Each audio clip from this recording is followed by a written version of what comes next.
الرحیم۔ السلام علیکم ورحمۃ اللہ وبرکاتہ۔ الحمدللہ رب العالمین۔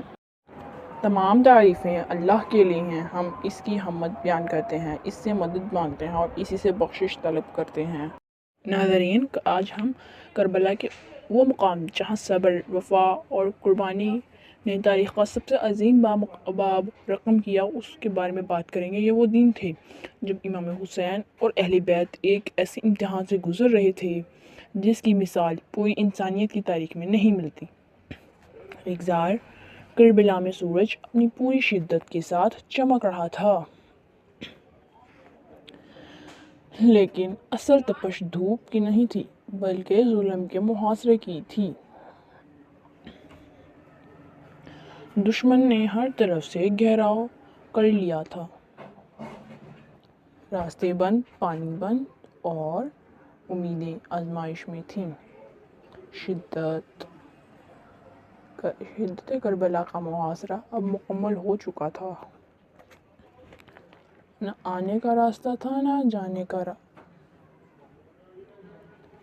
فرات کا پانی بھی اہل بیت پر حرام کر دیا گیا تھا۔ 3 دن، 4 دن، پھر دن گزرنے لگے اور ہر گزرتا دن بچوں کے لیے ایک نئی آزمائش بن رہا تھا۔ ننھے بچے پیاس سے بے قرار تھے،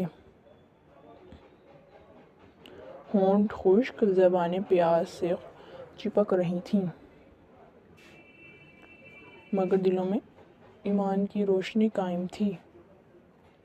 خیموں کے منظر میں ایک عجیب سی خاموشی تھی۔ یہ خاموشی سکون کی نہیں تھی بلکہ صبر کی چیخ تھی۔ حضرت زینب بچوں کو سینے سے لگا کر تسلی دیتی تھیں، لیکن ہر بچہ ایک ہی سوال دہراتا تھا، امی جان، پانی کب ملے گا؟ اور ہر سوال دل کو چیر دیتا تھا۔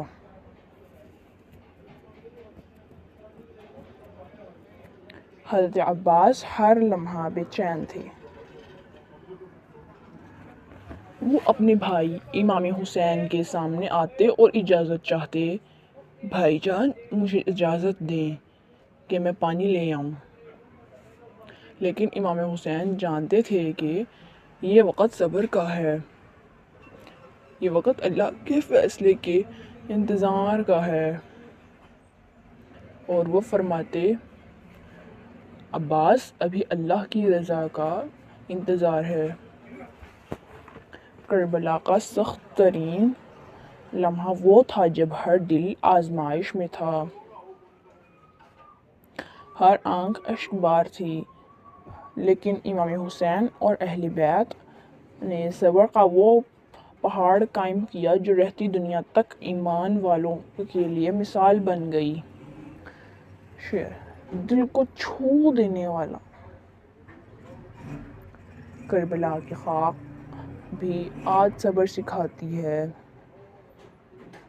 کربلا کی خاک بھی آج صبر سکھاتی ہے، ہر سانس میں وفا کی شمع جلاتی ہے۔ پیاس بھی تھی، دکھ بھی تھا، پیاس بھی تھی، دکھ بھی تھا، مگر جھکا نہیں سر۔ حسین کی عظمت آج بھی نور دکھاتی ہے۔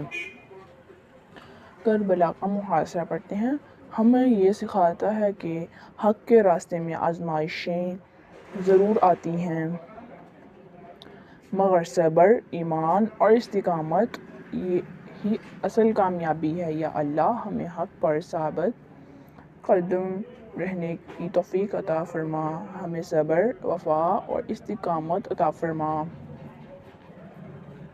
اور ہمیں اہل بیت کی محبت کے ساتھ زندہ رکھ اور اسی پر وفات دے، آمین۔ اگر آپ کو ہماری ویڈیوز اچھی لگتی ہیں تو ویڈیو کو لائک کریں، چینل کو سبسکرائب کریں اور ویڈیو کو شیئر بھی کریں تاکہ آپ کی وجہ سے کسی اور کو بھی نیکی